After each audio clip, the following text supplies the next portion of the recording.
आगाज को चाहे और बड़ी खबरों के साथ उत्तर प्रदेश के सिद्धार्थनगर में वार्षिक सिद्धार्थ नगर महोत्सव का भव्य उद्घाटन मुख्यमंत्री योगी आदित्यनाथ ने किया है। खराब मौसम के बावजूद हजारों की भीड़ मौजूद रही। सीएम योगी ने जिले की विकास योजनाओं के लिए 1051 करोड़ रुपए के अनुदान की घोषणा की है। उन्होंने कहा कि पूर्वांचल को बीमार रखने वाले दौर को खत्म कर उनकी सरकार ने जापानी इंसेफेलाइटिस जैसी महामारी पर प्रभावी नियंत्रण पाया है। कोई सोचता था आज से 8 साल 10 साल पहले कि सिद्धार्थनगर में भी मेडिकल कॉलेज होगा। आज यहां पे माधव बाबू के नाम पर श्री माधव प्रसाद त्रिपाठी मेडिकल कॉलेज का निर्माण आपके जनपद में हुआ है। बहनों और भाइयों, कोई सोचता था कि सिद्धार्थनगर जनपद में मेडिकल कॉलेज का निर्माण हो पाएगा? और मेडिकल कॉलेज मुझे अच्छा लगा कि यहां का मेडिकल कॉलेज शानदार तरीके से चल रहा है। और शानदार तरीके से ही नहीं चल रहा है, अब यहां पे नर्सिंग कॉलेज भी प्रारंभ हो गया है। आज हमने महिला छात्रावास का भी शिलान्यास किया है और 1000 सीटर के एक ऑडिटोरियम के निर्माण के कार्यक्रम को भी आगे बढ़ाया है, जो CSR से आपको यहां प्राप्त हुआ है। इस दौरान सीएम योगी ने महाराष्ट्र के डेप्यूटी सीएम अजीत पवार और उनके साथ हादसे में दिवंगत हुए सभी लोगों को श्रद्धांजलि दी है। हमारे सामने आज प्रातःकाल ही एक दुखद समाचार भी प्राप्त हुआ। महाराष्ट्र के माननीय उप मुख्यमंत्री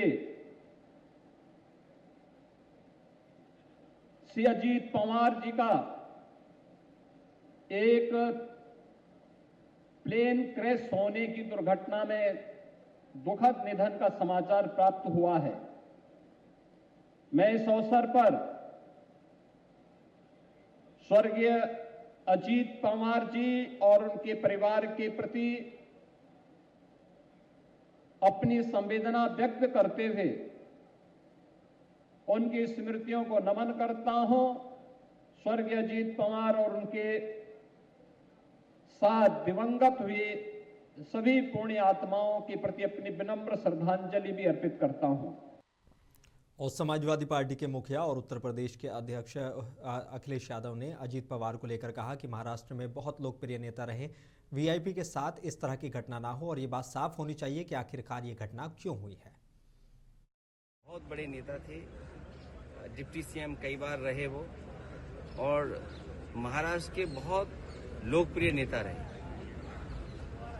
और अगर ऐसी घटना हो जाए, और आज के समय पे जहां हम इतने जागरूक हैं, टेक्नोलॉजी को इतना समझते हैं चीजें, तो उन्होंने ठीक ही मांग की होगी, क्योंकि वीआईपी के साथ इस तरह की घटना न हो। तो एक बार को ये बात तो साफ होनी चाहिए कि आखिरकार ये घटनाएं क्यों हुई। पूर्व में भी कई हमारे वीआईपी इसी तरह उनकी जान गई है। तो आखिरकार ऐसी जांच हो जिससे निष्पक्ष पता लगे कि आखिरकार घटना किस वजह से हुई। और यूजीसी के नए नियमों को लेकर समाजवादी पार्टी के मुखिया और उत्तर प्रदेश के अध्यक्ष अखिलेश यादव का बड़ा बयान सामने आया है। उन्होंने यूजीसी नियमों को लेकर सवर्णों के विरोध पर बयान दिया। सपा मुखिया अखिलेश यादव ने यूजीसी नियमों को लेकर कहा कि दोषी बचे नहीं, मगर अन्याय किसी के भी साथ नहीं होना चाहिए। दोषी बचे नहीं और निर्दोष फंसे नहीं, निर्दोष फंसे नहीं। शंकराचार्य बेचारे इतने अपमानित किए गए। कौन जो सनातनी का सबसे ज्यादा नारा बड़ा देते थे, उन्होंने हमारे शंकराचार्य, पूजनीय शंकराचार्य का अपमान किया। क्या प्राइवेट ड्रेस में पुलिस उनका रथ नहीं खींच रही थी? किसने नहीं देखी तस्वीरें वो? और सोचिए, स्नान नहीं करने दिया, वो परंपरा को तोड़ा उन्होंने। किसने तोड़ा? सरकार ने तोड़ा। जिम्मेदार कौन है उसके लिए? सरकार जिम्मेदार है। हमारे पूजनीय शंकराचार्य को दुखी करने का, उनको अपमान करने का काम अगर किसी ने गया तो भारतीय जनता पार्टी जो सबसे बड़ी ठेकेदार बनती है सनातन धर्म की, उन्होंने।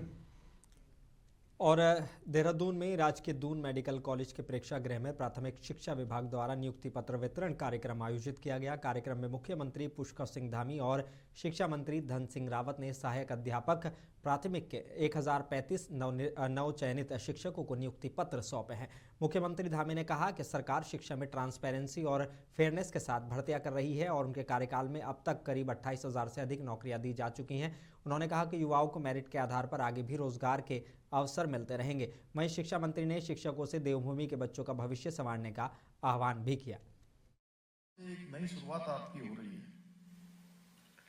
और मेरे लिए यह अत्यंत हर्ष का विषय है कि मुझे आज शिक्षा विभाग के अंतर्गत विभिन्न जनपदों के प्राथमिक महाविद्यालयों में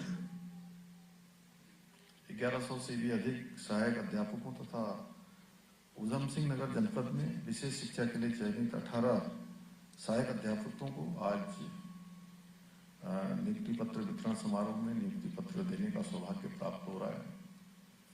मुझे पूरा विश्वास है कि आप सभी युवा शिक्षक राज्य में शिक्षा का एक बेहतर वातावरण बनाने में और शिक्षा को मजबूत बनाने में, हमारे बच्चों के नौनिहालों के भविष्य को स्वर्णिम बनाने के लिए आप बहुत परिश्रम के साथ काम करेंगे, पूरे समर्पण के साथ काम करेंगे, पूरे मनोयोग के साथ काम करेंगे।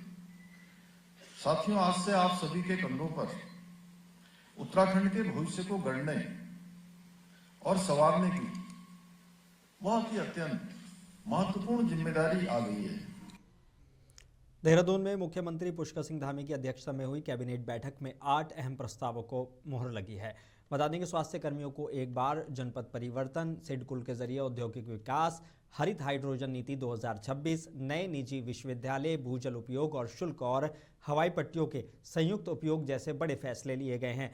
फैसलों की जानकारी अपर सचिव बंशीधर तिवारी ने प्रेस कॉन्फ्रेंस में दी है। 8 प्रस्ताव प्रस्तुत किए गए थे, जिस पर सभी पर माननीय मंत्रिमंडल का अनुमोदन प्रदान किया गया। इसमें पहला जो प्रस्ताव है वो चिकित्सा स्वास्थ्य एवं चिकित्सा शिक्षा विभाग का है। चिकित्सा स्वास्थ्य एवं परिवार कल्याण विभाग उत्तराखंड के ऐसे स्वास्थ्य कार्यकर्ता और स्वास्थ्य पर्यवेक्षक जिन्होंने अपने मूल संवर्ग में न्यूनतम 5 वर्ष की संतोषजनक सेवा पूर्ण कर ली हो, को संपूर्ण सेवा काल में एक बार म्यूचुअल अंडरस्टैंडिंग के आधार पर जनपद परिवर्तन करने की अनुमति उनको प्रदान की जाएगी। रुड़की के झबरेड़ा में दर्जा प्राप्त राज्य मंत्री देशराज कर्णवाल के कैंप कार्यालय पर विकसित भारत जीवन योजना को लेकर किसान चौपाल आयोजित हुई। मुख्य अतिथि राज्यसभा सांसद नरेश बंसल ने कहा कि योजना में बदलाव से अब 125 दिन के काम की गारंटी के साथ लाभ सीधे गरीब और किसानों तक पहुंच रहा है। बहुत क्रांतिकारी योजना है और मोदी जी का और हम सबका ये मानना है कि 2047 तक भारत को विकसित राष्ट्र बनाना है, तो उसके लिए गांव का विकास जरूरी है। तो इस योजना में पहली बार ये शामिल किया गया है कि गांव की पंचायत में ही, गांव के अंदर खुली बैठक में तय हुआ कौन सा काम होगा। वो जल संरक्षण का काम हो सकता है, वो तालाब बनाने का काम हो सकता है, सड़क खंजे का हो सकता है, सामुदायिक भवन हो सकता है, स्कूल का भवन हो सकता है, पंचायत का भवन हो सकता है, डिस्पेंसरी हो सकती है। तो ये सारी चीज में, और उत्तराखंड के लिए तो इसमें सबसे फायदा है कि जहाँ बाकी राज्यों के लिए 60-40 का है, 60% केंद्र सरकार देती है, 40% राज्य सरकार देती है, तो उत्तराखंड क्योंकि हिमालयी राज्यों में है तो हमको 90 पैसे केंद्र से मिलेंगे, 10 पैसे हमको अपने लगाने हैं। मनरेगा के मजदूर भाई और बहन आए और हजारों की संख्या में उन्होंने राज्यसभा सांसद हमारे राष्ट्रीय सह कोषाध्यक्ष नरेश बंसल जी का मार्गदर्शन प्राप्त किया कि इस योजना से जो पहले इसमें लूट होती थी, खसोट होती थी, गरीब का निवाला भी छीनने को लोग आतुर थे, उसको मोदी जी ने आज किस तरह से सुदृढ़ तरीके से, जैसे राजीव गांधी जी ने कहा था कि एक रुड़की के विकासखंड की न्याय पंचायत तांसीपुर में जन जन की सरकार जन जन के द्वार अभियान के तहत बहुउद्देशीय शिविर का आयोजन हुआ। कार्यक्रम की अध्यक्षता जॉइंट मजिस्ट्रेट दीपक सेठ ने की। राज्य मंत्री देशराज कर्णवाल ने बताया कि यह अभियान पुष्कर सिंह धामी के निर्देश पर चल रहा है ताकि जन कल्याण योजनाओं को लाभ सीधे जनता तक पहुंचे और समस्याओं का त्वरित समाधान हो। सरकार जन जन के द्वार ये बहुत ऐतिहासिक कार्यक्रम है और इसमें जनता लगातार कैंपों में आ रही है। पहले सैकड़ों की संख्या में, अब हज़ारों की संख्या में लोग प्रतिभाग कर रहे हैं। पहले 23 विभागों के ये शिविर लगे हैं, 23 विभाग यहाँ पर मौजूद है।